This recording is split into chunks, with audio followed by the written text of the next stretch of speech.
Cricket world cup में एक और बड़ा अपसेट। पाकिस्तान को अफगानिस्तान के हाथों शर्मनाक शिकस्त का सामना। शाहीनों को 8 विकेटों से हरा दिया। ग्रीन शर्ट्स का 283 रन का हदफ अफगान टीम ने 2 विकेटों के नुकसान पर बआसानी पूरा कर लिया। रहमत शाह के नाकाबिल शिकस्त 77 रन। हशमतुल्लाह शाहिदी 48 रन बनाकर नॉट आउट रहे।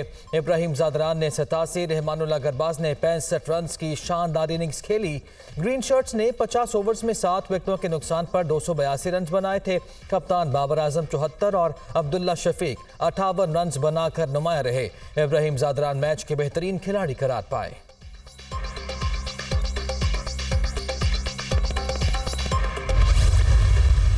कौमी टीम की बैटिंग, बॉलिंग, फील्डिंग तीनों शोबों में मायूस कुन कारकर्दगी। पहले बल्लेबाज बड़ा टोटल सेट करने में नाकाम हुए, फिर बॉलर्स भी हदफ का दिफा न कर सके। रही सही कसर नाकिस फील्डिंग ने पूरी कर दी। गलत थ्रोज और हाथों में से गेंद छोड़कर हरीफ टीम को रन्स बनाने का भरपूर मौका फराहम किया। मोहन मोलकल के बॉलिंग कोच बनने के बाद पाकिस्तान का बॉलिंग अटैक मजीद खराब। बॉलर्स लाइन एंड लेंथ पर गेंदें करना ही भूल गए।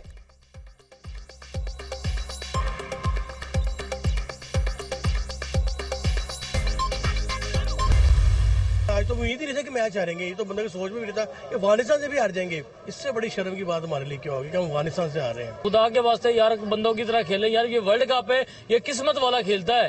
कभी ये शादाब खान को निकाल देते हैं तो कहते हैं कि आज नवाज की कमी लग रही थी टीम में, और नवाज को बाहर निकाला तो शादाब की कमी लगती है। पाकिस्तान अफगानिस्तान जैसी टीम से भी हार गया। अब इससे ज्यादा बुरी परफॉर्मेंस और क्या हो सकती है। बाबर आजम की कारकर्दगी से हमने क्या खुश होना है।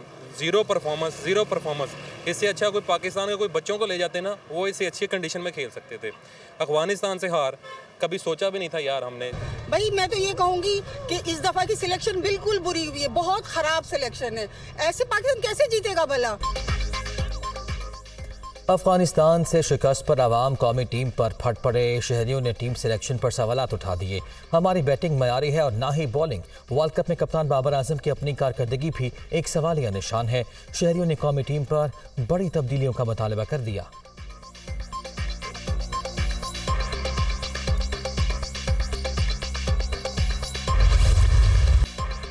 सुप्रीम कोर्ट ने फौजी अदालतों में सिविलियंस के ट्रायल को गैर आइनी करार दे दिया। आर्मी एक्ट के सेक्शन 21D1 और 21D2 को गैर आइनी करार दिया गया। ऑफिशियल सीक्रेट एक्ट के शेख 59 भी गैर आइनी करार। मिलिट्री कोर्ट्स में सिविलियन का ट्रायल नहीं चल सकता। 9 मई के 103 मुल्जिमान का ट्रायल क्रिमिनल कोर्ट में ही चल सकता है। सुप्रीम कोर्ट का हुक्म। अदालत उज़्मा के 5 रुकनी बेंच ने 4-1 से फैसला सुनाया। जस्टिस याह्या अफरीदी का आर्मी एक्ट को गैर आइनी करार देने से इख्तलाफ। बेंच के सरबराह जस्टिस एजाजुल अहसन ने मुख्तसर फैसला पढ़कर सुनाया। सुप्रीम कोर्ट का मुख्तसर तहरीरी फैसला जारी।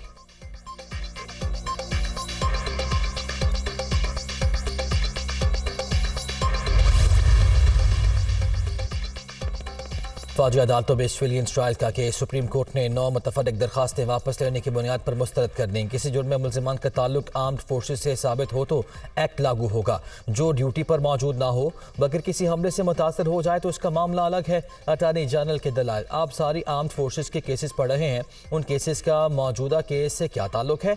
जस्टिस मुज़ाहिर नकवी का इस्तफसार। दहशत गर्दों का ट्रायल करने के लिए आइनी तरमीम ज़रूरी थी, आम शहरियों के लिए नहीं। जस्टिस एजाजुल अहसन के रिमार्क्स। ऐसी सूरत में बुनियादी हुकूक का क्या होगा। जस्टिस आयशा मलिक का इस्तफसार।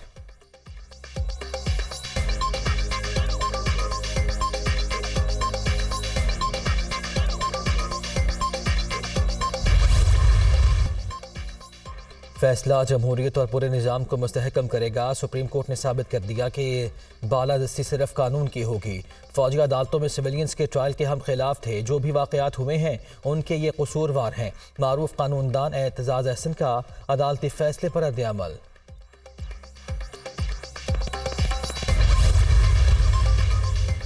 सारफा केस में चेयरमैन पीटीआई और शाह महमूद कुरैशी पर फर्द जुर्म आए। दोनों का सेहत जुर्म से इनकार। खुसूसी अदालत ने सारफा केस के गवाहान को 27 अक्टूबर को तलब कर लिया। ओपन कोर्ट में फर्द जुर्म पढ़कर सुनाई गई। दोनों को जाली के कमरे में बिठाया गया। जज की जानिब से फर्द जुर्म पढ़ने के बाद चेयरमैन पीटीआई और शाह महमूद कुरैशी ने कहा समझ नहीं आए। दोनों ने फर्द जुर्म आयद होने के बाद दस्तावेजात पर दस्तखत कर दिए।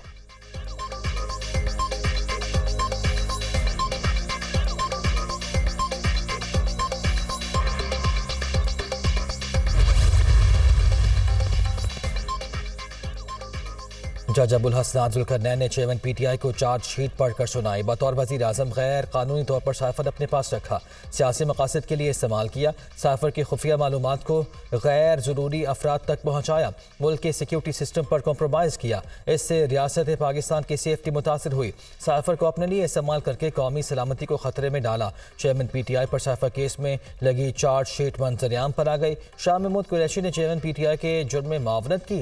चेयरमैन PTI के जुर्म में आप भी शरीक जुर्म हैं। आप ऑफिशियल सीक्रेट एक्ट के सेक्शन 5 और 9 के मुर्तकिब ठहरे हैं। शाह महमूद कुरैशी के खिलाफ चार्जशीट का मतन।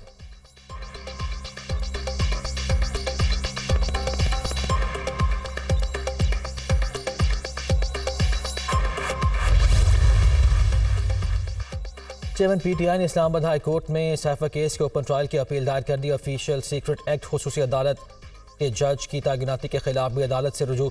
इस्लामाबाद हाई कोर्ट के सिंगल बेंच के खिलाफ इंट्रा कोर्ट अपील दायर। अदालती आलिया से सिंगल बेंच का फैसला कलअदम करार देने की इस्तदा।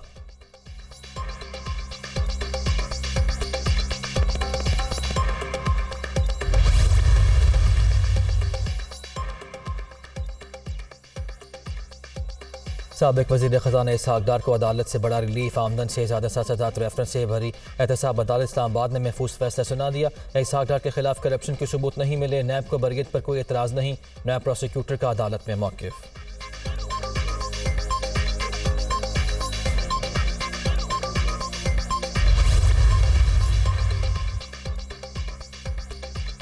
नवाज शरीफ की एवन फील्ड अजीजिया रेफरेंस में अपीलें बहाल करने की दरखास्त समाअत के लिए मुकर्रर चीफ जस्टिस आमिर फारूक की सरबराही में इस्लामाबाद हाई कोर्ट का 2 रुकनी बेंच आज समाअत करेगा।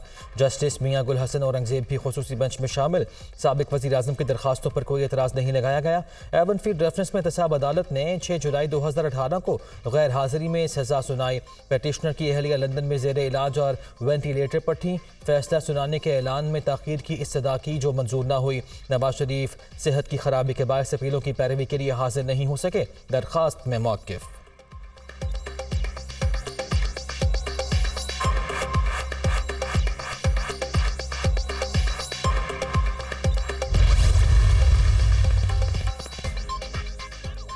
चेयरमैन PTI की तौहीन इलेक्शन कमीशन केस में आज तलबी वजारत दाखिला और इस्लामाबाद पुलिस ने PTI सरबराह की पेशे को सिक्योरिटी रिस्क करार दे दिया।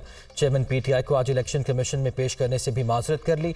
वजारत दाखिला और वफाकी पुलिस ने अपने मौक़िफ़ से इलेक्शन कमीशन को आगाह कर दिया। तौहीन इलेक्शन कमीशन केस में ECP ने फर्द जुर्मायत करने के लिए चेयरमैन PTI को आज तलब कर रखा है।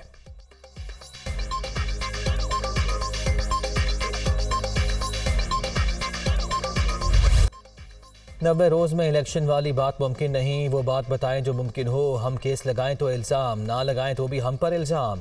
ये ऐसा मुकदमा है जो हर सूरत लगना चाहिए था। मीडिया पर लंबी लंबी तकरीरें और कमरे अदालत में वकील के पास कुछ नहीं होता। चीफ जस्टिस का वकील से मुकालमा। सदर ममलिकत ने इंतखाबात की तारीख नहीं दी तो हम क्या करें? क्या हम सदर ममलिकत को तारीख ना देने पर नोटिस दें? चीफ जस्टिस ऑफ पाकिस्तान का इस्तफसार। सदर ममलिकत को इस्तिस्ना हासिल है। आबिद जुबैरी सदर सुप्रीम कोर्ट बार का जवाब। कोई तो जिम्मेदार है। क्या आप सदर ममलिकत के खिलाफ कार्रवाई चाहते हैं? अपने रिट बहाल करने के लिए हुक्म जारी कर सकते हैं। अगर कोई आइन की खिलाफ वर्जी कर रहा है तो आर्टिकल 6 लगेगा। चीफ जस्टिस के रिमार्क्स। अगर 90 रोज में इंतखाबात नहीं हुई तो आइनी शिक की खिलाफ वर्जी तो हो चुकी। अदालत में ऐसी बातें ना की जाएं जिनको फिर साबित ना किया जा सके। जस्टिस अतहर मिनल्ला की हिदायत। अदालत के इलेक्शन कमीशन और विफाक को नोटिस जारी। समाअत 2 नवंबर तक मुलतवी।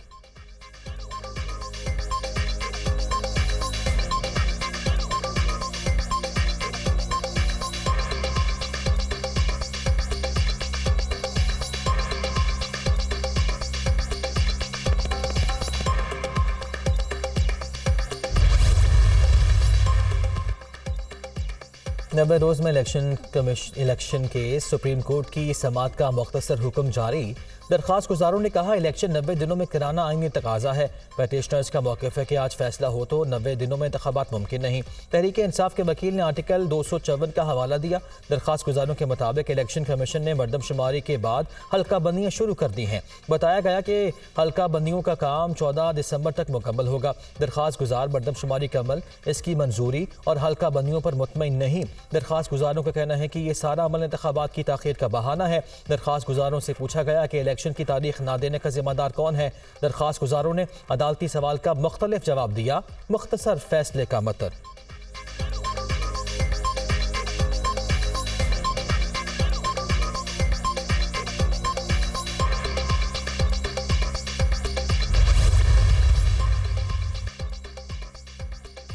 Army chief general Nasir Munir की नस्क के कॉन्वोकेशन में शिरकत। नुमाया कारकर्दगी दिखाने वाले तालिब इल्मों को एजाज़ात अदा किए।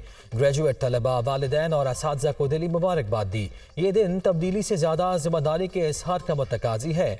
तलबा पर फ़र्ज है वो मुल्की मसाइल का हल तलाश करें। चैलेंजेस के हल के लिए फ़िक्री वसाइल को बरोए कार लाएँ। तालीम एक ऑप्शन नहीं बल्कि ज़रूरत है। आर्मी चीफ का इजहार ख्याल।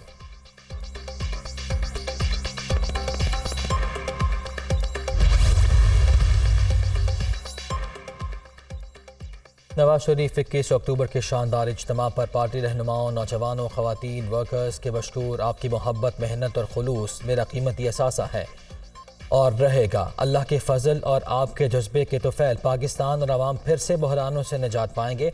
नवाज शरीफ का ट्वीट। शहबाज शरीफ भी नवाज शरीफ के शानदार इस्तकबाल के लिए आने वालों के तहे दिल से शुक्रगुजार। लीग कायद लाहौर से मरीन में अपनी रिहाइशगाह पहुँच गए। कश्मीर पॉइंट पर कारकुनों की जानिब से इस्तकबाल, फूलों की पत्तियाँ निछावर।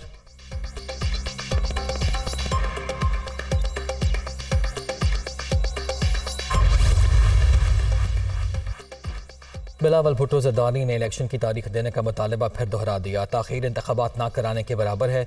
पीपल्स पार्टी जमहूरी जमात है। इलेक्शन का मुतालबा हमारा हक है। इससे पहले कि कोई और इदारा इलेक्शन का हुक्म दे, इलेक्शन कमीशन इंतख़ाबात की तारीख दे। साफ और शफाफ इलेक्शन में तमाम जमातों को मौका मिलना चाहिए। जमहूरियत आइन और आइन इंसानी हुकूक का तहफ़्फ़ुज़ करता है। आइन किसी भी रियासत की रूह होती है। पीपी चेयरमैन बिलावल भुट्टो ज़रदारी का सुप्रीम कोर्ट बार एसोसिएशन की तकरीब से खिताब।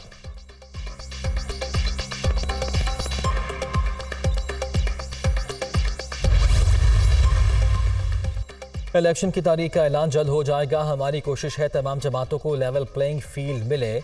लेवल प्लेइंग फील्ड एक मखसूस जमात को जितवाने का नाम है, तो मैं कुछ नहीं कर सकता। नवाज शरीफ को कोई सियासी फ़ायदा नहीं दिया गया। वो पैदाइशी पाकिस्तानी हैं। बायोमेट्रिक उनका हक है। एक डेटाबेस प्रोसीजर को इस तरह पेश किया गया कि लेवल प्लेइंग फील्ड नहीं है। हर सियासी जमात को अपने अपने बयानिए पर फोकस करना चाहिए। निगरान वज़ीर आज़म अनवारुल हक काकड़।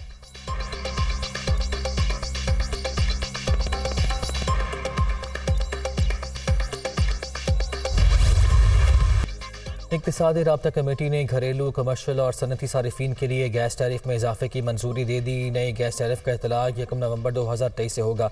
निगरान वज़ीर ख़जाना डॉक्टर शमशाद अख्तर की ज़ेर सदारत ECC का इजलास। बैरून मुल्क से 10 लाख मीट्रिक टन गंदम दरामद करने का भी फैसला।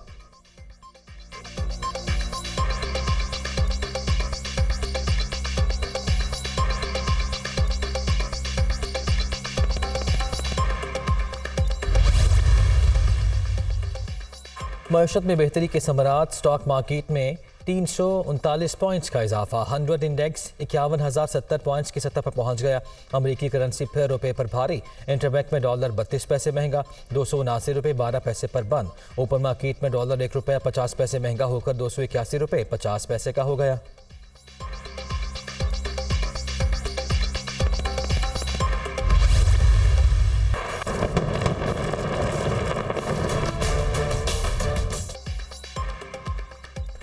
निहत्ते फ़लस्तीनियों पर इसराइली जारी गजा में बमबारी में शहीद फ़लस्तीनियों की तादाद 5087 तक जा पहुंची। 15,273 शहरी जख्मी। शहदा में 2,055 बच्चे, 1,119 ख़वातीन और 187 बुजुर्ग शामिल। तर्जुमान वज़ारत सेहत की तस्दीक। 1,850 शहरी अभी तक लापता। तबाहशुदा इमारतों में मलबे तले दबे होने का खदशा। UN एजेंसी बराए पनाहगज़ीन के 29 एहलकार भी इसराइली हमलों में हलाक। गजा में जांबहा के एहलकारों में निस्फ असातिज़ा थे। अक़वाम में मुत्तहिदा।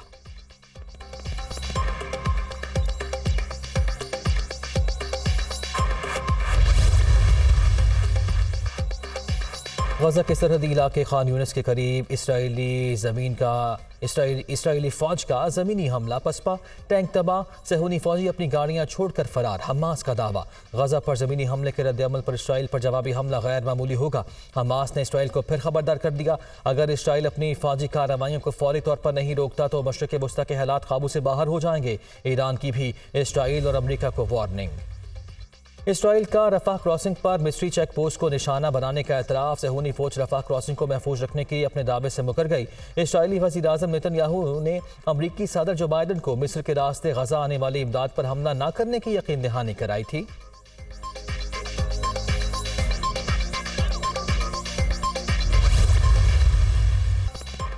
सेहूनी फोर्सेस की जारियत से मुतासिर होने वालों में 70% बच्चे, खवातीन और बुजुर्ग शामिल। 2000 के करीब बच्चे, 1000 से ज्यादा खवातीन और 21 सहाफ़ी शहीद हो चुके।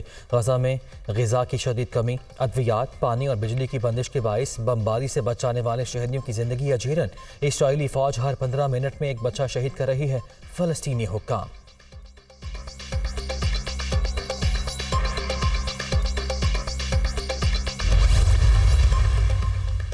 हमास और हिज़्बुल्लाह के खिलाफ 2 महाज पर कार्रवाई न करें।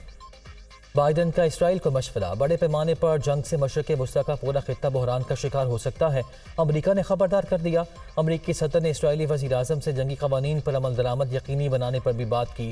कहा, अमन से जीने की ख्वाहिश रखने वाले मासूम फ़लस्तीनियों को नज़रअंदाज नहीं कर सकते। इसी वजह से गजा के फ़लस्तीनियों के लिए इंसानी इमदाद की फराहमी का मुआहिदा किया। अमरीकी वज़ीर ख़ारिजा एंथनी ब्लिंकन का कहना है कि हमास इसराइल तनाज़े में लबनान को घसीटने से लबनानी अवाम मुतासिर होंगे।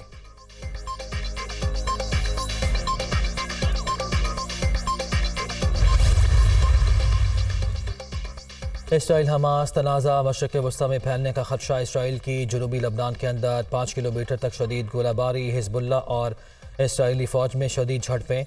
शाम में दमिश्क और हलब के हवाई अड्डों पर भी इसराइल ने मिसाइल दाग दिए।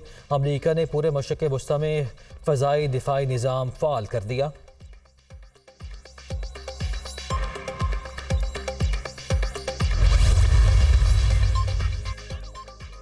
इसराइल फ़लस्तीन तनाज़ा। चीन ने मशरक़ वस्ता में 6 बहरी जंगी जहाज़ तैनात कर दिए। ओमान के बहरिया से मुश्तरका मशकों के बाद चीनी टास्क फोर्स नामालूम मकाम की तरफ रवाना।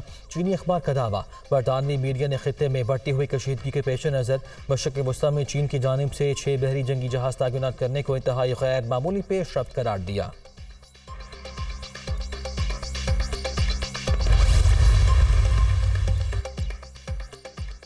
समंदरी तूफान तेज का 8वां अलर्ट जारी। मजीद शिद्दत इख्तियार कर गया। ओमान से 270 और यमन से 70 किलोमीटर के फासले पर गवादर से 1500 किलोमीटर दूर हवाओं की रफ्तार 130 किलोमीटर फी घंटा से तजावुज़।